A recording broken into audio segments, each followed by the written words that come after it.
Welcome back to another episode of the Gym Business Coach Podcast. I'm Randy Angst, the host for the day, joined with Zach Columbia. Yo. Welcome back. Welcome How we doing? back. We just got back in town. We took some of the Iron Circle out to speaker school. Yep. Out in Providence, Rhode Island at Perform Better headquarters. A lot of great nuggets. Obviously, I love seeing the breakthroughs of everybody over day one to day two. And it's a skill set that we feel transpires to every direction of life. So if you have the opportunity in one of Thomas's future workshops, I recommend jumping in. But for today, we're going to continue tickling your eardrums with a little bit of knowledge. Oh, yeah. don't threaten me with a good time.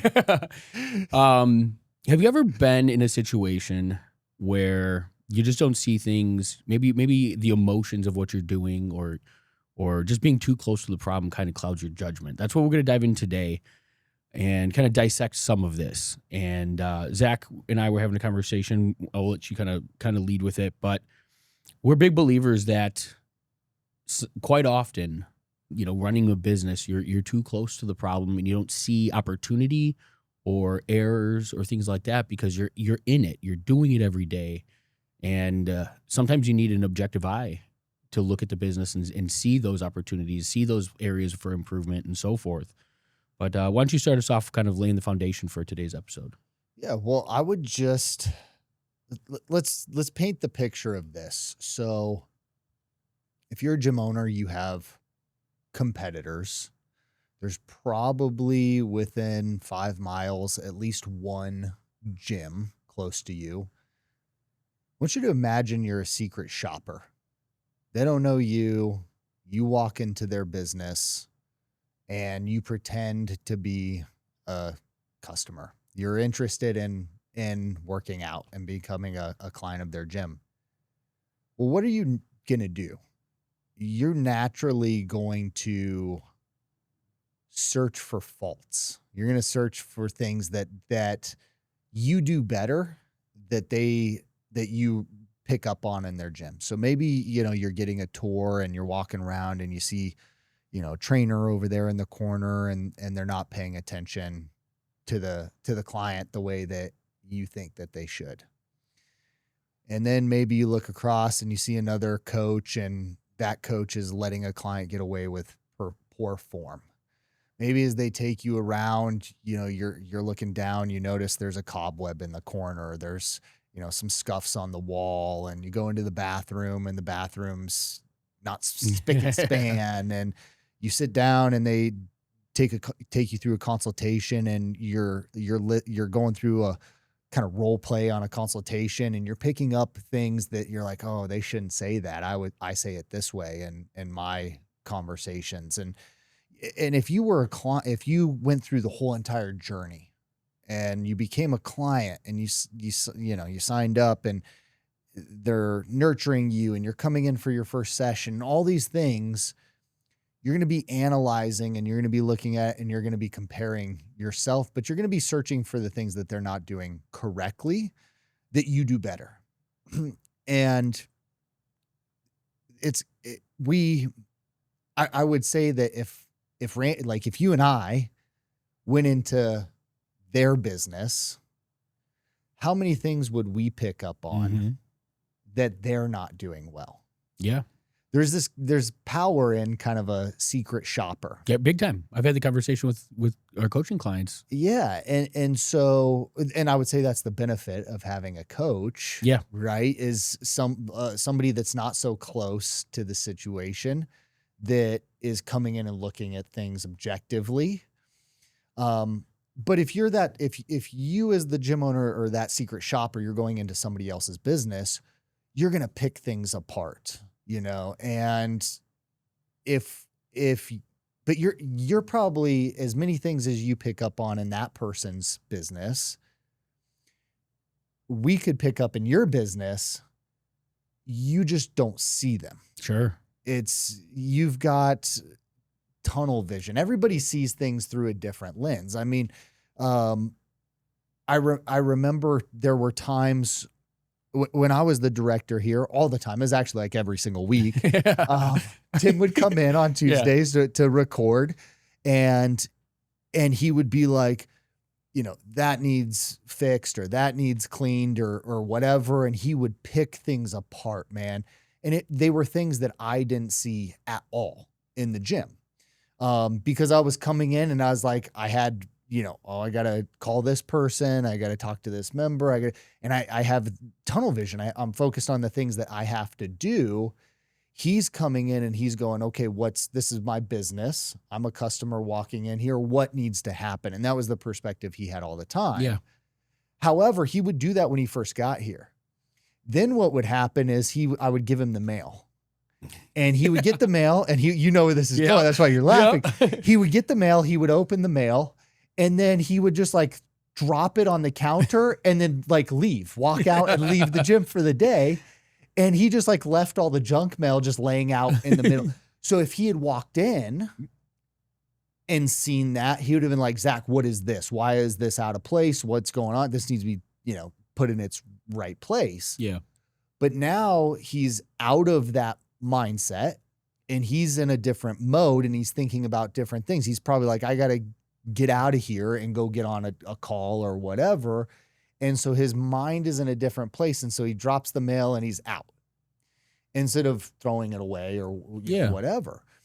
And so if you're a gym owner, it's like you're walking into your business, you're going to see certain things, but there's going to be just as many things that you don't see.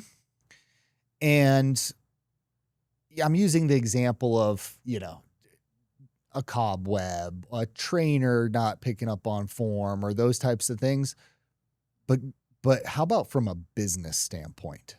Oh, not just like the visual experience of it, but how about from a business standpoint? That's really where we come in. I mean, all those things are really important. We still talk about those and all that. But what if we came into your business and we were like, you don't have training at 6 a.m.? 6 a.m. is like the most prime time spot of training, or you're offering this type of training. You have one-on-one training at 6 a.m. and you just stifled your ability to serve 12 times, 14 times the amount of customers sure. in that time spot. And you're making $100 that hour instead of $200 that hour. Or you have a staff member that is here six hours a day and they're not full time, when you could pay them 2 hours a day, fill up their schedule, and have a full-time employee that now doesn't have to have a second job. And that's only going to cost you $5,000 a year to get that loyalty and buy-in. Think of what that can do for your business. Yeah. Or you're marketing and paying for these leads, and then it takes you 4 hours, 5 hours, 12 hours sometimes to make the first contact with somebody because you don't have the system in your business to have automation that touches that person immediately if you're busy and you can't. Yeah, don't have the bandwidth. Don't have the bandwidth to call them as soon as they come in. You don't have the speed to lead, capability. So there's all these things that you may be doing in your business. And a lot of times because you're in it and you're doing it and you know what needs to get done, you just continue doing it and continuing getting it done versus stepping back and being like, hey, there's a better way. So if you go into somebody's business, you can identify a lot of these things. But a lot of times when it's your business, you don't see it. It's a blind spot for you. Sure. And then when somebody points it out to you,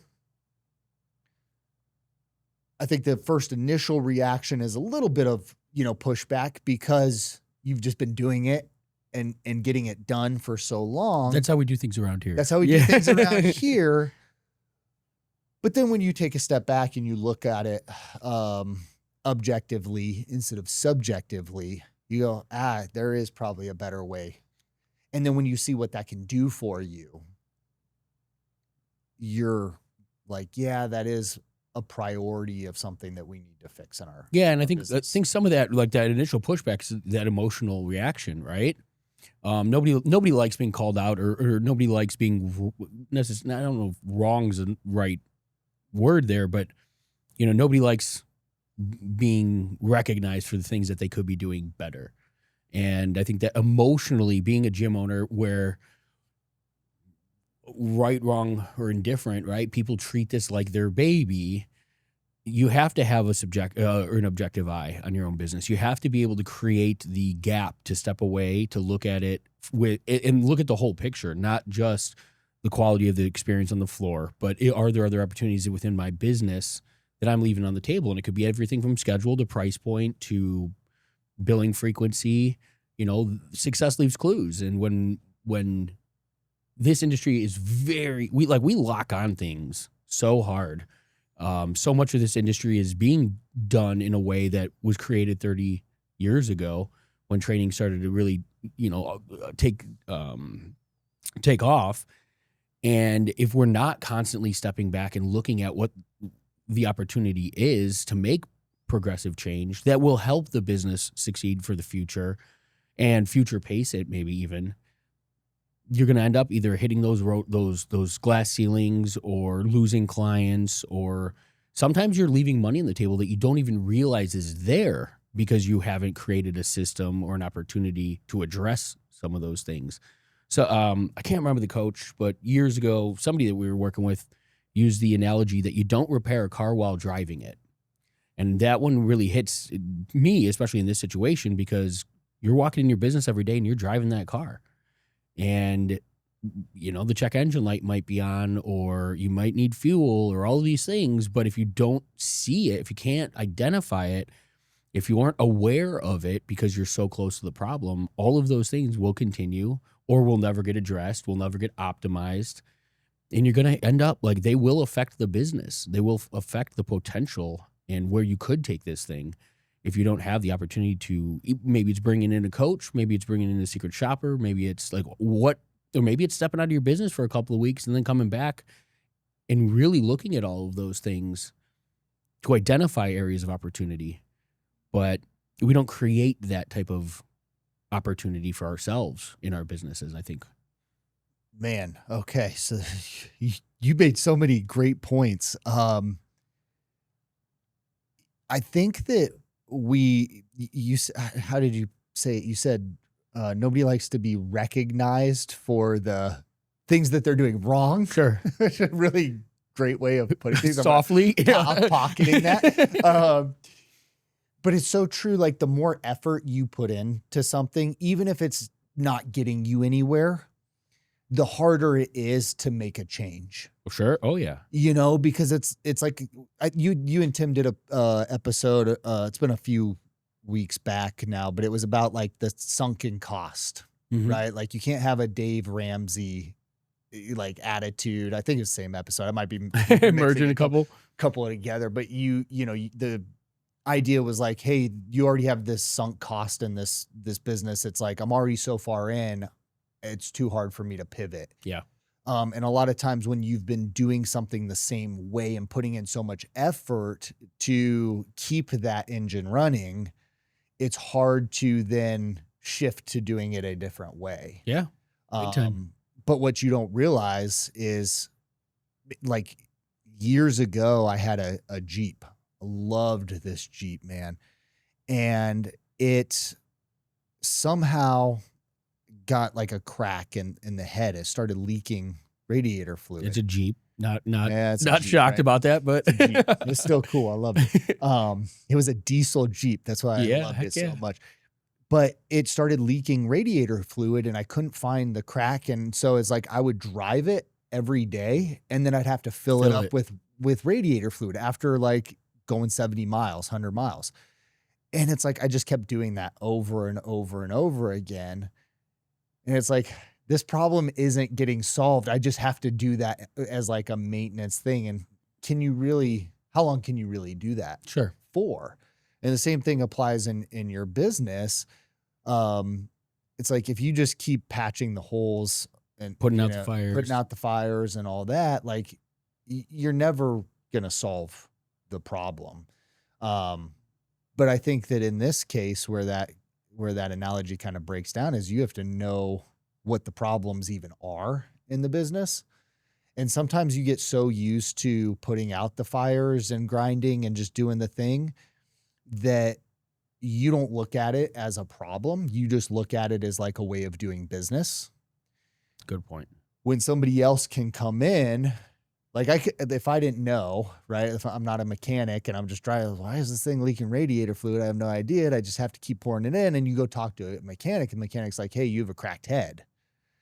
They know, they identify the problem immediately, and they know what the solution is for that. The fix. Yeah. It's like, hey, here's what you have to do to fix it. Well, man, do I want to fix this? It's going to cost X amount to make that change. I'm not going to be able to drive it. I have to send it to the shop. They have to take, it's going to be a week of downtime. Like, when can I do this?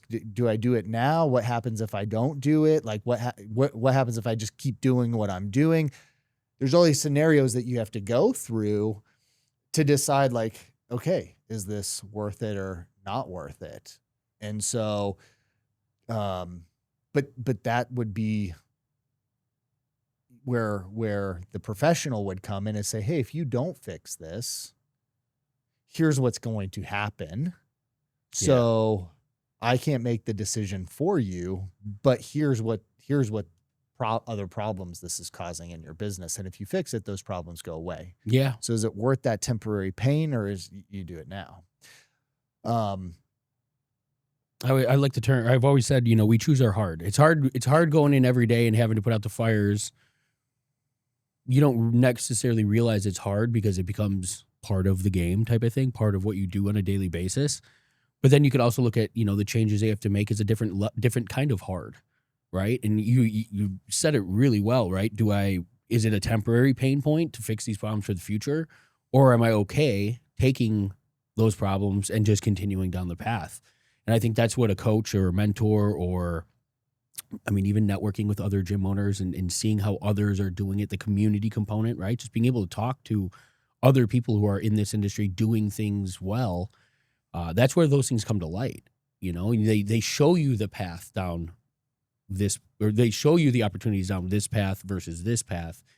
And my personal belief is, more often than not, those difficult short-term hardships for the means to an end are usually the right path. Otherwise, you're going to you find yourself in those cyclical positions where you're dumping radiator fluid into the business on a daily basis and expecting a different result. It's a definition of insanity. We've all heard it a million times, right? You're pounding your head against the wall, hoping something changes. And I wish more gym owners saw the opportunities that they have in front of them, or could work with people that could identify those things, and they took that action that ultimately leads to a greener pasture, if you may. Well, and I think one thing that's really important is knowing what is possible.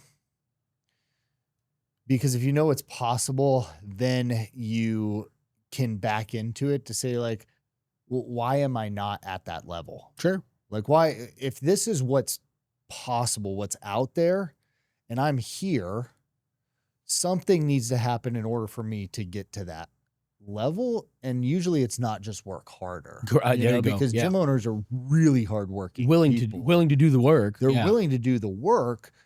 And so one of the things that I think we've tried to do at Gym Business Coach and previously Pro Fit is say, hey, a $1 million single location training gym is totally within reach. Very feasible. Yeah. It's very doable, and it's way simpler than you think. We do it with 5 employees. Yeah. 5 employees. It's in less than 200 members. Right. It's just having the systems and the right frameworks and all of that. So if you're not at $1 million, and it doesn't matter where, there's no judgment here. Like you could be at $10,000 a month.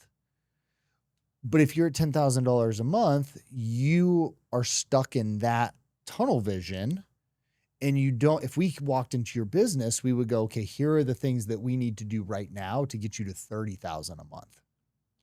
When you hit 30,000, okay, here are the things that we need to implement to get you to 50. Mm-hmm. You're not going to see those because you just don't know what you don't know. But you have to kind of start with, like, where does my gym fall, I guess, and then take a step back and start looking at things without emotion. That's a big part of it. Without emotion, look at it as objectively as humanly possible that you can. We don't have any type of system for this currently, but get on a call with us, guys. Yeah. We'll do a secret shopper. We'll just start asking you some questions, right? To see like, oh, well, here's 5 things that you need to change right now that are going to unlock a lot of revenue for you. Sorry, Tim, I just created that. I just created that for everybody. I'm like, hey, just book a call. We'll do the secret shopper thing right now. For whatever amount of money, we'll fly out to your gym and walk around and but it's so true too. And I think there's no takers on that, by the way. Like, no, I don't want to get beat up. Nobody likes to be recognized for the things they're doing wrong. But there's something to be said about that, right? Once you become aware of something, you have the opportunity to fix it. You have the opportunity to make the change. And if you're not going to put yourself in a position to become aware, you're always going to be, was it James Clear? Like, you don't rise to the level of your goals, you fall to the level of your systems. And I think that's huge in this industry because everyone envisions this goal, but are they creating the systems and what they need, the business structure, all of the the formulation of all of those things in play, that goal can actually be a reality. And if you're unsure of that, this is a medium plug for coaching, right? You have to put yourself in that position of vulnerability. You have to be willing to maybe feel some early pain in the way of paying somebody else to take the look at the business. But there's so much benefit to that. I mean, I do it when I walk into restaurants every time. I mean, I can't shut off the monitoring of systems in a business. You know what I mean? And that's what we bring to the table. That's who we are. Well, I'll leave everybody with this. There are 4 gyms that you own. There's the gym that you see. Ooh. There's the gym that your staff sees. There's the gym your clients see. And there's the gym that your gym can become. So the next time you walk into your gym, I would challenge you to try to look at your business through each one of those lenses as objectively as possible. Just do yourself a favor and take 5 minutes and think about each one of those.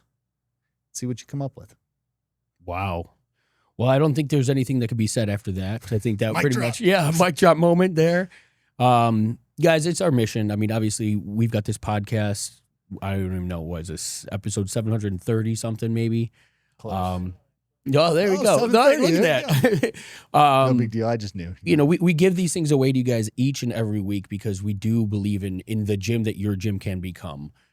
We've created a path for ourselves. Tim's created a path here with Legacy that, if nothing more, can show you what is possible. And I think our premise here is that you take that back and you go look at your own business and you see what's possible with it. So take from Zach's advice, spend 5 minutes on each of those versions of your gym. Do it with as little emotion as possible and look at it objectively. And then see your areas of opportunity. It's not just the cobwebs and the cleanliness. It could be the way that you do your onboarding. It could be the way you host your sales consultations. It could be the way you nurture and steer leads to the next step in the journey. All of these things matter. And if you don't have the level of intentionality around each of those, you're probably just mailing in some of those. And so spend the time. If you need help, that's what we're here for. There's a link in the show notes. We'll leave you with that. Until next episode, keep changing lives. We'll see you in the next one.